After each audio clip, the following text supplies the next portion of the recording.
Assalamualaikum warahmatullahi wabarakatuh. Perkenalkan, nama saya Ibrahim Soerambe dari kelas MB7C. Di sini saya akan menjelaskan tentang langkah-langkah melakukan uji hipotesis penelitian. Yang pertama adalah pengertian. Uji hipotesis merupakan pengujian yang menguji seberapa berpengaruh variabel X dan variabel Y yang hendak diuji. Uji hipotesis merupakan pengujian khusus yang dilakukan untuk analisis regresi. Analisis regresi merupakan analisis atau pengujian yang mengukur kekuatan hubungan antara dua variabel atau lebih dan menunjukkan arah hubungan antara variabel Y dan X. Yang kedua adalah prosedur pengujian hipotesis. Langkah-langkah pengujian hipotesis statistik adalah sebagai berikut. Yang pertama adalah menentukan formasi hipotesis. Formasi atau perumusan hipotesis statistik dapat dibedakan atas dua jenis, yaitu sebagai berikut. Yang pertama adalah hipotesis nol. Hipotesis nol disimpulkan dengan HO, adalah hipotesis yang dirumuskan sebagai suatu pernyataan yang akan diuji. Kedua adalah hipotesis alternatif atau hipotesis tandingan. Hipotesis alternatif disimpulkan dengan H1 atau H kecil, adalah hipotesis yang dirumuskan sebagai lawan atau tandingan dari hipotesis nol. Yang kedua adalah menentukan taraf nyata. Taraf nyata adalah besarnya batas toleransi dalam menerima kesalahan hasil hipotesis terhadap nilai parameter populasi. Tarif nyata dilambangkan sebagai A atau A alpha. Semakin tinggi tarif nyata yang digunakan, semakin tinggi pula penolakan hipotesis nol atau hipotesis yang diuji, padahal hipotesis nol benar. Yang ketiga adalah menentukan kriteria pengujian. Kriteria pengujian adalah bentuk pembuatan keputusan dalam menerima atau menolak analisis nol atau H0 dengan cara membandingkan nilai A tabel distribusi atau nilai kritis dengan nilai uji statistik sesuai dengan bentuk pengujiannya. Yang keempat adalah menentukan nilai uji statistik. Uji statistik merupakan rumus-rumus yang berhubungan dengan distribusi tertentu dengan pengujian hipotesis.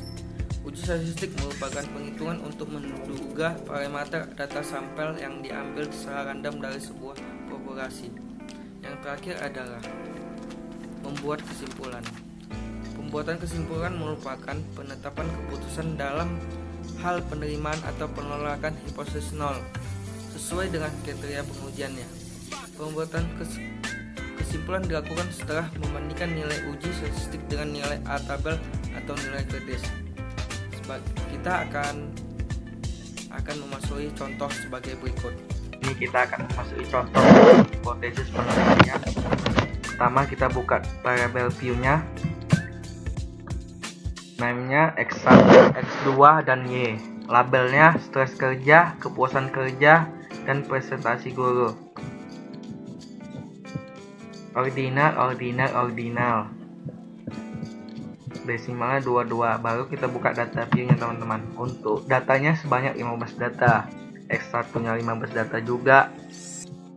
Kepuasan kerjanya sebanyak 15 data juga. Dan ketiga, data Y nya prestasi gurunya sebanyak 15 data juga. Oke, pertama-tama kita buka menu analysis. Kedua regression, dan langkah ketiganya linear, teman-teman. Oke, saya ulangi, analysis, regression, dan linear.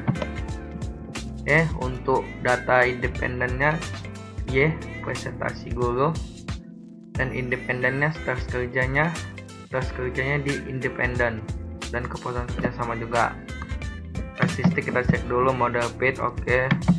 Optionnya oke, 05 10, oke. Kan oke aja ya, teman-teman. Oke, datanya valid, teman-teman. Regression, dependent variable berdasarkan dulu. Oke, untuk mencari uji F-nya, untuk menguji data F-nya betul atau tidak. Oke, kita buka. Oke, cara untuk menentukan uji F-nya betul atau tidak. Oke, kita ingat df n1 variabel bebas sama dengan 2, df n2 sampel kurang variabel bebas kurang 1 sama dengan 15. 15 ini dari data kita teman-teman. 2 kurang 1 jadi 12. Maka diketahui nilai F tabel sebesar 3,89. Nah, dari sini kita tengok teman-teman. 3,89.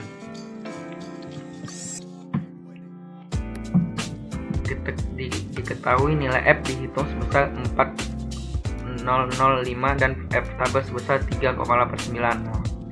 4,005 nya didapat dari sini teman-teman.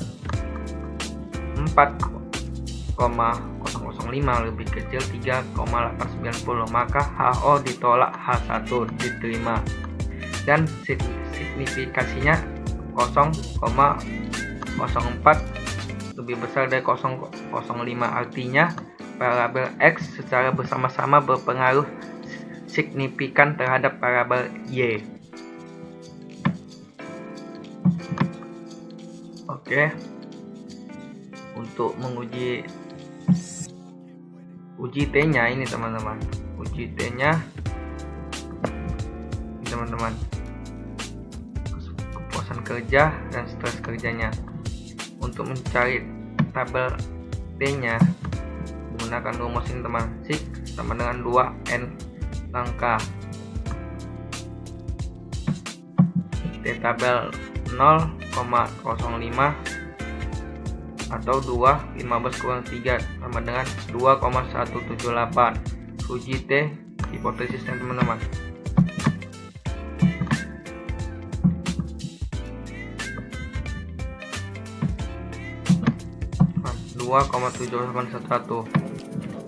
Kita ketahui ya, signifikasinya 0,08 lebih besar dari 0,08.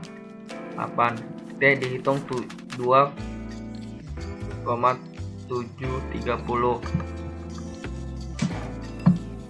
Dari kesimpulannya, jadi 2,730 lebih kecil 2,178, maka HO ditolak dan H1 diterima, yang artinya variabel X berpengaruh signifikan terhadap variabel Y. Kesimpulannya yaitu variabel stres kerja atau X1 berpengaruh secara signifikan terhadap variabel prestasi guru. Jadi datanya diterima ya teman-teman.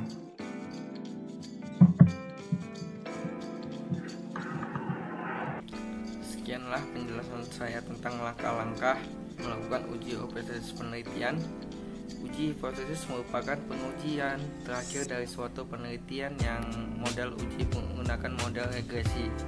Pada uji terakhir ini kamu akan tahu hasil pengujian variabel X dan Y yang apakah berpengaruh atau tidak. Sekianlah dari penjelasan saya tentang uji hipotesis penelitian. Mohon maaf apabila ada kesalahan atau ada kesalahan dalam saya menjelaskan. Mohon maaf. Assalamualaikum warahmatullahi wabarakatuh.